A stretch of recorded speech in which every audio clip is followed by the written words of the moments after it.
আসসালামু আলাইকুম, কেমন আছেন সবাই? আবার আসলাম আপনাদের সামনে। এবার অবশ্য কয়েকদিন দেরি হলো, একটু ঢাকার বাইরে ছিলাম ব্যক্তিগত কাজে, সে কারণে এই ভিডিও দিতে পারিনি। আজকে আপনাদেরকে বলবো বিসিএস লিখিত গাণিতিক যুক্তি এবং মানসিক দক্ষতা নিয়ে। বিসিএস লিখিততে গাণিতিক যুক্তি এবং মানসিক দক্ষতায় মোট 50 এবং 50 100 মার্ক থাকে। এখন আপনার এই 100 মার্কের মধ্যে 50 মার্ক থাকবে হচ্ছে লিখিত ম্যাথে এবং 50 মার্ক থাকবে মেন্টাল অ্যাবিলিটি, যেটা এমসিকিউ টাইপের প্রশ্ন হবে। এখন আপনি এই 100 মার্কে কিভাবে প্রস্তুতি নিলে আপনি সবচেয়ে ভালো করতে পারবেন? এখন দেখেন, সবাই কিন্তু সায়েন্স ব্যাকগ্রাউন্ডের স্টুডেন্ট না, বা সবার ম্যাথের দক্ষতাও সমান না। তো এক্ষেত্রে কিছু কিছু বিষয় আছে যেগুলো একটু যদি আমরা ফলো করি তাহলে আমরা ভালো করতে পারবো ম্যাথে। যেমন যদি বলতে হয়, আগে মানসিক দক্ষতাটা বাদ দিয়ে মেন্টাল এবিলিটির কথাটা বলি। যদি আপনি কিছু কিছু পার্টিকুলার টাইপস অফ ম্যাথস প্রস্তুতি নিয়ে যান, তাহলে আমার বিশ্বাস সেগুলোতে ভালো করতে পারবেন। যেমন বেশ কয়েক ধরনের অঙ্ক আসে এবং এই টাইপের অঙ্কগুলোই কিন্তু বারবার আসে। তো আপনি যদি সেই অঙ্কগুলোর প্রস্তুতি নিয়ে যান ভালো করে, সেই অঙ্কগুলোর বেসিক ভালো করে বুঝে যান, তাহলে সেই অঙ্কগুলো ভালোভাবে পারবেন এবং আপনার পরীক্ষা দেওয়াটা সহজ হবে বলে আমি বিশ্বাস করি। যেমন মান নির্ণয়ের অঙ্ক কিন্তু সবসময় থাকে পরীক্ষায় লিখিততে। সমাধান সেট, উৎপাদক বিশ্লেষণ, এখানে মোটামুটি 5 মার্কের মতো এই তিনটা টপিক থেকে অলওয়েজ অলওয়েজ থাকে। তো এই প্রস্তুতিটা আপনাকে নিতে হবে। ত্রিকোণমিতির সূত্র এবং উন্নতিকোণ, এখান থেকে 5 মার্ক আপনার প্রায় সব সময় থাকে।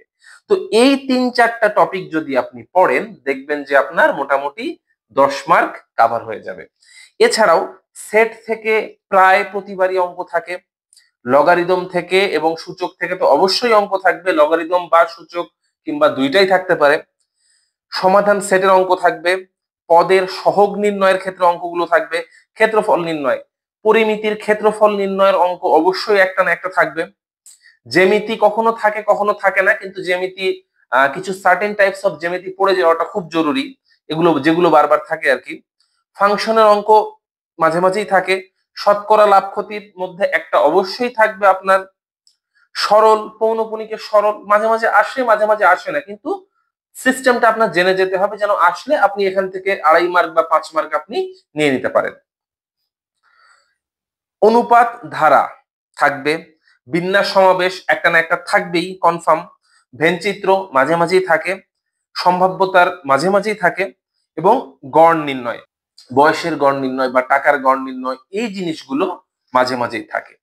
তো আমি যেই মোট 13-14 ধরনের অঙ্কগুলো বললাম, আপনি যেই জিনিসটা সবার আগে করবেন রিটেনের প্রস্তুতি নেওয়ার জন্য, যে 35 থেকে শুরু করে 45 পর্যন্ত যেই অঙ্কগুলো এসেছে, সেই অঙ্কগুলোর এই টাইপসের অঙ্কগুলো আলাদা আলাদা করে খাতায় করুন, আলাদা আলাদা করে।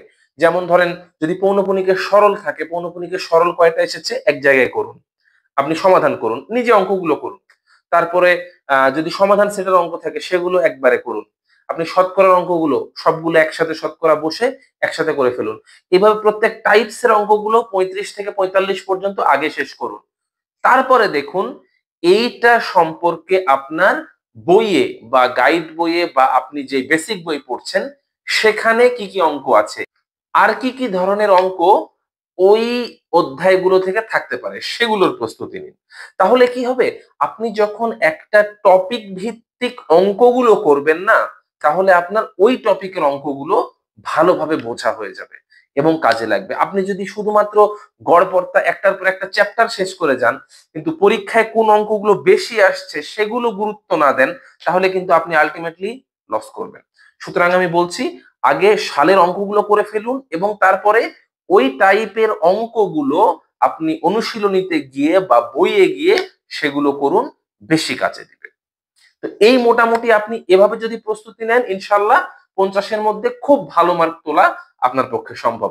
যত বেশি সংখ্যক অঙ্ক এবং যত বেশি ধরনের অঙ্কর উপর আপনি দক্ষতা অর্জন করবেন, তত পরীক্ষার হলে আপনার অঙ্ক পারার ক্ষমতাটা বেড়ে যাবে। এখন আরেকটা বিষয়, মানসিক দক্ষতা। মানসিক দক্ষতাতে আপনি কি করবেন? ভাই মানসিক দক্ষতাতে একদম সিম্পল করে দেই, একদম সিম্পল, বেশি প্রেশার নেওয়ার কিচ্ছু নাই। আপনি 35 থেকে 45 পর্যন্ত এই 9 বছরের যে মানসিক দক্ষতা এসেছে, 9 বছর বা 10 বছরের যে মানসিক দক্ষতা এসেছে পরীক্ষায়, এই মানসিক দক্ষতাগুলো একদম ভালোভাবে সলভ করুন এবং যেই ধরনের অঙ্কগুলো এসেছে, যেখানে মনে হচ্ছে যে আমার একটু বুঝতে সমস্যা হচ্ছে, আমার একটু করতে সমস্যা হচ্ছে, সেই টাইপের অঙ্কগুলো গিয়ে একটু বিস্তারিত দেখুন, ওই টাইপের আর 2-1টা রুলস দেখুন। তাহলে আমার দৃঢ় বিশ্বাস আর কোনো সমস্যা থাকবে না। মানসিক দক্ষতা কম্পারেটিভলি অনেক সহজ থাকে। মানসিক দক্ষতা আপনি জেনারেল চিন্তা ভাবনায় কোনো বিষয়গুলো বুঝতে পারেন কিনা, আপনার মানসিকভাবে কতটা দক্ষ সেটা প্রমাণ করার জন্য কিন্তু মানসিক দক্ষতা।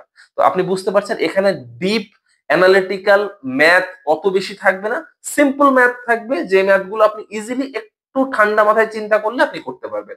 তো এই জন্য সিস্টেমগুলো দেখে যান, আগের প্রশ্নগুলো দেখে যান, তাহলে আমার বিশ্বাস আর কিছু দেখতে হবে না। তো এই ছিল আজকে বিসিএস লিখিত ম্যাথমেটিক্স এবং মানসিক দক্ষতা নিয়ে কথা।